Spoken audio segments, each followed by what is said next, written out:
স্বামী ভূতেশানন্দজি লিখছেন, রোগশয্যায় যখন ঠাকুর কথা বলতে পারছেন না, তখন একজন তাঁর কাছে উপদেশ নেবার জন্য এলে সেবকরা তাকে বাধা দেওয়ায় শ্রীরামকৃষ্ণ আগন্তুককে তাঁর কাছে ডেকে উপদেশ দিয়ে তার জীবনকে ধন্য করেছেন।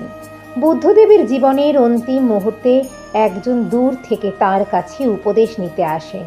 সেবক আনন্দ তাকে বলছেন, তুমি দেরি করে এসেছ, বুদ্ধ এখন পরিনির্বাণ লাভ করতে যাচ্ছেন, তার আর উপদেশ দেবার মতো অবকাশ নেই। কিন্তু বুদ্ধদেব আনন্দকে বললেন, যে এসেছে তাকে ডেকে নিয়ে এসো। বুদ্ধির শেষ নিঃশ্বাস একটি জীবের বন্ধন মুক্তির জন্য ব্যয়িত হোক।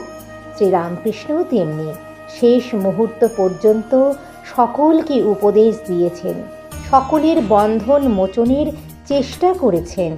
শুধু তাই নয়, স্থূলদেহ যাবার পরেও অন্যদের অনুপ্রাণিত করেছেন।